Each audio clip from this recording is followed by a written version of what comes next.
ఒక్కరోజు ముగ్గురు మంత్రులు 4 కార్యక్రమాలు. ఇన్ఛార్జి మంత్రి ఆనం నేతృత్వంలో డీఆర్సీ సమావేశం. తాగునీటి ఇక్కట్లు, ఉపాధి పథకంలో లోపాలపై చర్చ. పొగాకు మార్కెట్పై మంత్రులు గొట్టిపాటి డోలా సమీక్ష. రైతులను ఆదుకోవాలని విజ్ఞప్తి. బిజీగా కీలక ప్రజాప్రతినిధులు. జిల్లా కేంద్రమైన ఒంగోలులో సోమవారం కీలక ప్రజాప్రతినిధులు, ప్రత్యేకించి అధికార పార్టీకి చెందిన రోజంతా బిజీగా గడిపారు. ఏకంగా 3 మంత్రులతో పాటు జిల్లా వివిధ చట్టసభలో ప్రాతినిధ్యం వహిస్తున్న ముఖ్య ప్రజాప్రతినిధులందరూ ఈ కార్యక్రమంలో పాల్గొన్నారు. డీఆర్సీ సమావేశం అనంతరం అదే హాల్లో ప్రస్తుత పొగాకు మార్కెట్ తీరుపై ఉమ్మడి జిల్లాకు చెందిన మంత్రులు గొట్టిపాటి రవికుమార్, డాక్టర్ స్వామి సమీక్షించారు. పొగాకు board chairman Yashwant Kumar, ED విశ్వశ్రీలతో పాటు ప్రధానమైన పొగాకు కంపెనీ ప్రతినిధులు, రైతు ప్రతినిధులు పాల్గొన్నారు. ఈ సందర్భంగా ప్రస్తుత మార్కెట్లో ధర, వ్యాపారుల తీరుపై రైతు ప్రతినిధులు అసంతృప్తి వ్యక్తం చేశారు. ధరలతో పాటు వేగంగా కొనుగోలు చేయాల్సిన అవసరాన్ని మంత్రుల దృష్టికి తీసుకుని వెళ్లారు. తమకు ఉన్న ప్రతికూల పరిస్థితులను కంపెనీల ప్రతినిధులు వివరించారు. రైతులు నష్టపోకుండా కొనుగోలు చేయాలని మంత్రులు సూచించారు. అందుకు బోర్డు అధికారులు కూడా బాధ్యత తీసుకోవాలని కోరారు.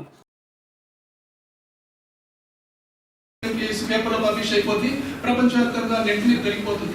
కానీ ఒక బ్రెజిల్ దేశంలో 700 మిలియన్ అమ్ముడుపోయింది. ఒక సీడ్, ఒక గ్రామ్ సీడ్ ఎంత హెక్టార్కి పనికొస్తుంది, దాన్ని బేస్ చేసుకుంటేనే తప్ప మనకి అంతర్జాతీయ వర్తకులకు కూడా మనం ఎక్స్ప్లెయిన్ చేస్తున్నాము. వివిధ ప్లాట్ఫామ్లు, ఈవెన్ జర్మనీలో మనం వెళ్తాము, దుబాయ్లో మనం పార్టిసిపేట్ చేయించి చాలా జాగ్రత్త తీసుకోవడానికి ఉన్నాము. నెక్స్ట్ మా ఈడీ గారు ఫిగర్స్ ఇస్తాం. ఇండియన్ టొబాకో ఫార్మర్స్ మనం ఎలా 160 మిలియన్లు 80 మిలియన్ పండించాం. 167 చెప్తే 240 నాన్సెన్స్కి వస్తే మేము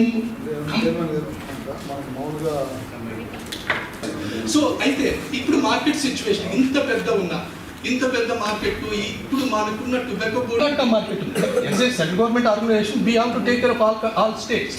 సో హౌవెవర్ మేము వీ కీప్ ఆన్ వర్కింగ్. అంటే సార్ మార్చ్లో జాయిన్ అయ్యాను. ఇప్పుడు మనకి ఇందాక చైర్మన్ గారు చెప్పినట్టు అంటే మనము 5 ఎకరాల నుంచి చెప్తాం సార్, కానీ ఫార్మర్కి క్రాప్ చేసేటప్పుడు జాగ్రత్త పడండి అనేది మేము నోటి మాటగా చెప్పడం లేదు. చాలా కష్టపడిగా యాక్చువల్ డిమాండ్ 3,700 సార్. ఎట్లంటే మనము 5 ఎకరాల నుంచి చెప్తాం సార్, కానీ ఫార్మర్కి క్రాప్ చేసే 240 రూపాయలు వాటికి ఇచ్చారు. 20-30 రూపాయలు వేరియేషన్ తెచ్చేసి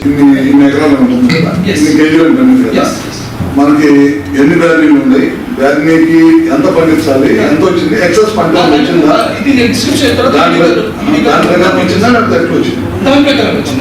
దీనికి మనం అంటుంది ఏంటంటే అప్పుడప్పుడు అన్ని దాంట్లో పంట బాగా దిగుబడి వచ్చినప్పుడు ఈ సమస్య వచ్చింది. దీనికి నేను అంటుంది రాలేదని కాదు, ఒకసారి క్రైసిస్ ఉంటుంది, ఒకసారి పంట తక్కువ రేట్ ఉంటుంది, ఇవన్నీ జరుగుతుంది. దీనికి మనం ఏ విధంగా రైతులకు ఇబ్బంది లేకుండా వేఅవుట్ ఎలా అనే దాని మీద ఎక్సెస్ హెక్టార్స్ వేసారా, లేకపోతే ఎక్సెస్ పంట బాగా దిగుబడి వచ్చిందా, దేని వల్ల ఇది జరిగింది.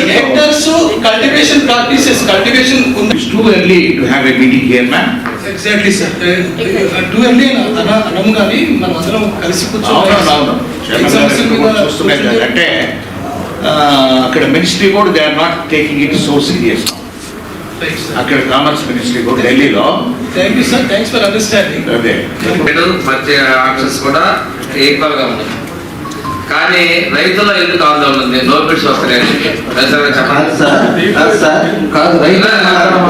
రైతుల్లో ఆందోళన మొదలైంది.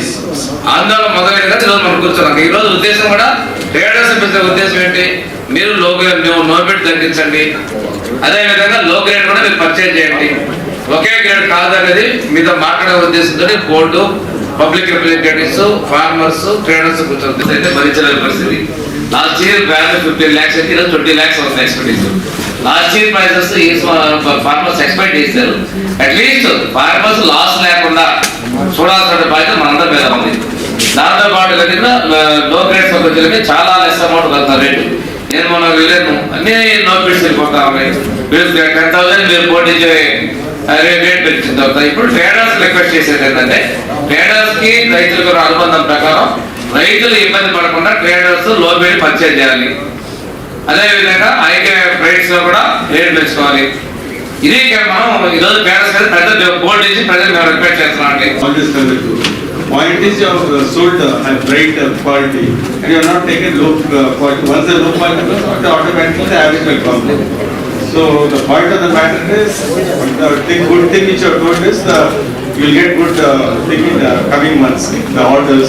So I expect that the farmers are really disturbed because we are some 15-20% no bid and just I have visited 3-4 times action with the minister, but I saw lot of no bids. My understanding is low bids are really 25-30%. At least in my constituency. 280 rupees to market open చేసాము. Last year that price was 230 rupees. Open చేసి మనం market నడిపించడం మొదలు పెట్టాము. And also substantial quantity has been marketed now. Almost 25-26 million KG అమ్ముడుపోయింది. 258 rupees average అమ్ముడుపోయింది. ఇప్పుడు customers వస్తున్నారు sir, because May and June is very critical time for all the companies all of this year. So customers are coming because global గా కొద్దిగా already significant surplus వచ్చింది కాబట్టి they are expecting a moderation in the prices to extent of 10-15% expect చేస్తున్నారు. Now we cannot be a completely different sync apart from what customers. ఖర్చులు పెంచుకున్నారు. అవన్నీ survey అవ్వాలంటే ఇది ఇంకా కిందకి వెళ్తా ఉంటే మరి టైం కూడా మనం లాస్ట్ ఇయర్ అంత స్పీడ్ గా జరిగినప్పటికీ అక్టోబర్కి సెప్టెంబర్ గా మేము ఈ ఇయర్ మరి ఇంత స్లోగా జరుగుతున్నప్పుడు మరి ఎప్పుడు కమ్మగలగాలి, పొగాకంతా ఎలా జరగాలి? అలా 2 పేడతోటి మన ఫ్లోర్కి 700, 400, 300 పేడతోటి ఎన్ని రోజులు మనం జరిగితే ఈ యాక్షన్ సీజన్ పూర్తి అవుతుంది. మీరు చెప్పినట్లు ఈ రేట్లు మాకు అనుమానం ఏంటంటే ఇంకా తగ్గిస్తారని. ఈ లో గ్రేడ్ అది మరి ఎట్లా ఉంటారు, ఎట్లా జరుగుతుంది అనేది మా రైతులందరూ అభిప్రాయం. పొగాకు బోర్డు ఆక్షన్ స్టార్ట్ అయిన తర్వాత రైతుల్లో కొంత కన్ఫ్యూజన్ ఏర్పడింది. లో గ్రేడ్ని నో బిడ్ చేయడం వల్ల ఒక ఆందోళన మొదలైంది.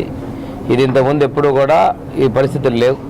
అందుకోసం ఈ రోజున కలెక్టర్ గారి చొరవతో ఈడీ టొబాకో బోర్డ్, అదేవిధంగా చైర్మన్ టొబాకో బోర్డ్ చైర్మన్ గారు, తర్వాత మినిస్టర్ గుట్టిపాటి రవి గారు, నేను మాగంటి శ్రీనివాసరెడ్డి ఎంపీ గారు, మిగిలిన శాసనసభ్యులు అందరం కూడా ట్రేడర్స్ తోటి, ఫార్మర్స్ తోటి మీటింగ్ ఏర్పాటు చేయడం జరిగింది. ఇంతకుముందు కన్నా ఈ సంవత్సరం కల్టివేషన్ ఛార్జెస్ రైతులకు ఎక్కువ 5 లక్షల వరకు బ్యాన్ పెరగడం జరిగింది.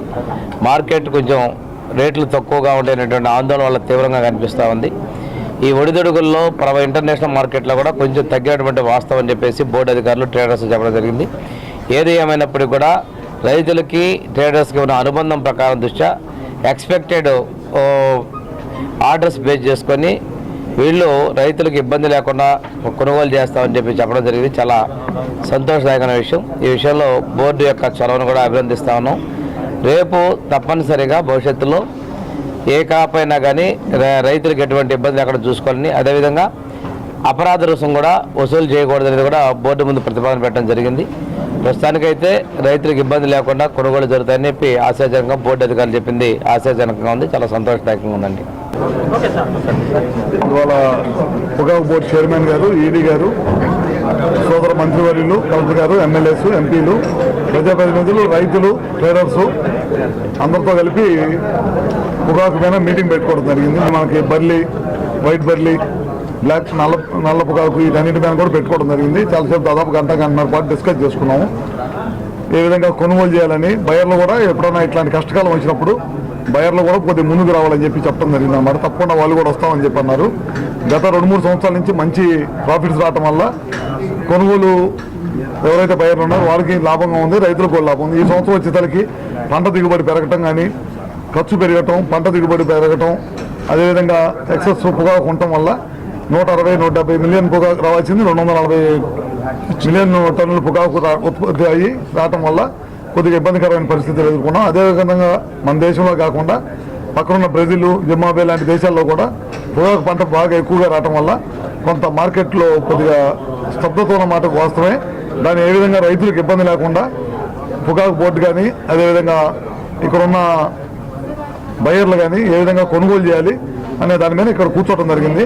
ఖచ్చితంగా ఈ 15 రోజులు పట్టిద్ది పొగాకు ఆర్డర్లు రావడానికి అని చెప్పి రైతులు బయర్లు చెప్పారు. పొగాకు ఐటీసీ కానీ, గోల్డెన్ జీటీసీ కానీ వీళ్ళందరూ కూడా చెప్పడం జరిగింది. వాళ్ళు కూడా ఈ 15-20 రోజులు మార్కెట్తో సంబంధం లేకుండా రైతులకు నష్టపోకుండా హై గ్రేడ్ పొగాకుతో పాటు 2 మీడియం గ్రేడు లో గ్రేడ్ పొగాకు కూడా అసలు వదిలిపెట్టకుండా వాటిని కూడా ఎంతకంత కొనుగోలు చేయాలి. అదేవిధంగా రేటు కూడా పడిపోకుండా, ఎందుకంటే ఖర్చు ఎక్కువైపోయింది ఈ సంవత్సరం. కౌలు ఖర్చులు కానీ పొగాకు వ్యవసాయ ఖర్చులు కానీ అన్నీ బాగా భారీగా పెరిగిపోయినాయి కాబట్టి వాటికి కూడా రైతులకు ఏమాత్రం కూడా నష్టం రాకుండా చేయాలనేదే మీ మీటింగ్ ముఖ్య ఉద్దేశం. సానుకూలంగా బయర్లందరూ కూడా చెప్పడం జరిగింది. రేపు నుంచి ప్లాట్ఫామ్స్ పైన ఏ విధంగా కొనుగోలు చేస్తారో అవన్నిటి కూడా మేము, మాతో పాటు ఈడీ గారు, చైర్మన్ గారు వీళ్ళు కూడా పరిశీలించి ఎక్కడైనా రైతులకు ఇబ్బంది జరుగుతుంటే డిపార్ట్మెంట్ వాళ్ళు, మన ముఖ్యంగా పొగాకు బోర్డు చైర్మన్ గారు కానీ ఈడీ గారిని ఇంటర్ఫియర్ అయ్యి ఎక్కడ కూడా రైతులకు నష్టం లేకుండా చేయమని చెప్తాం జరిగింది. పొగాకు బోర్డు ఎప్పుడు కూడా గత 40 సంవత్సరాల నుంచి తీసుకుంటే ఒక్క కేజీ కూడా అమ్ముడుపోని పరిస్థితి లేదు. We definitely take care this. మొత్తం కూడా ప్రతి ఆకు ఈ సంవత్సరం గత సంవత్సరంతో పోల్చుకుంటే దాదాపు 80 మిలియన్ల పొగాకు అదనంగా పండింది. ఆంధ్రప్రదేశ్లో 167 మిలియన్లు ఇవ్వాల్సి ఉండగా 240 మిలియన్లు పండింది. దీన్ని మేము విజయవంతంగా ప్రతి చివరి ఆకు వరకు కూడా మేము కొనుగోలు చేయడానికి ప్రయత్నం చేస్తాము. రైతుల పట్ల నిజమైన ప్రేమతో శ్రద్ధతో పొగాకు బోర్డు పనిచేస్తుంది. ఓవరాల్గా ఈ సంవత్సరం మొత్తంగా చూసుకుంటే వివిధ దేశాలు, మనతో పోటీ వచ్చే దేశాలతో చూసుకుంటే ప్రపంచవ్యాప్తంగా 400 మిలియన్ల కేజీల పొగాకు అదనంగా పండింది. మన దేశంలో దాదాపు 80 మిలియన్ల కేజీలు అదనంగా పండింది. ఓవరాల్గా కొంత లో గ్రేడ్స్కి, గ్రీన్స్కి కొంత మార్కెట్ లేదు. రాబోయే రోజుల్లో అంటే మే నెలాఖరులోను అలాగే జూన్ ఫస్ట్ వీక్లో ఇంటర్నేషనల్గా కస్టమర్స్ బ్లూ చిప్ కంపెనీస్ రాబోతున్నాయి. వాటితో కలిసి మేము కూడా పనిచేయబోతున్నాము. భారతదేశం యొక్క పొగాకు యొక్క విశిష్టతను, అలాగే మనం ఇతర దేశాలతో కూడిన పొగాకుని మనం ఆ గ్రేడ్స్ని ఎలా అలైన్ చేస్తున్నాము, గుడ్ అగ్రికల్చర్ ప్రాక్టీసెస్ మన రైతులు ఎలా పాటిస్తున్నారు, అలాగే నాన్ టొబాకో రిలేటెడ్ మెటీరియల్ లేకుండా ఎంత మంచి పొగాకు మనం పండిస్తున్నాం అనే ఒక మంచి ఉద్దేశాన్ని మేము ఇంటర్నేషనల్గా కస్టమర్స్కి అందించబోతున్నాము. తప్పనిసరిగా రాబోయే రోజుల్లో రైతులు ఎవ్వరు కూడా ఆందోళన చెందాల్సిన అవసరం లేదు. చివరి ఆకు వరకు కూడా పొగాకు బోర్డు కొనుగోలు చేయడంలో ప్రధాన పాత్ర పోషిస్తుంది. పొగాకు బోర్డు గత 40 సంవత్సరాల నుంచి 84లో నుంచి ఆక్షన్ వ్యవస్థ స్టార్ట్ అయింది. ఆ రోజు నుంచి ఈ రోజు వరకు కూడా ఒక్క కేజీ ఆకు కూడా మిగలలేదు. ఈ సంవత్సరం కూడా ఎట్టి పరిస్థితుల్లో పొగాకు బోర్డు నిజంగామైన ప్రేమతో, శ్రద్ధతో రైతుల పట్ల నిజమైన శ్రద్ధ చూపించి తప్పనిసరిగా చివరి ఆకు వరకు కూడా అమ్మడానికి ప్రయత్నిస్తుంది. ధన్యవాదాలు.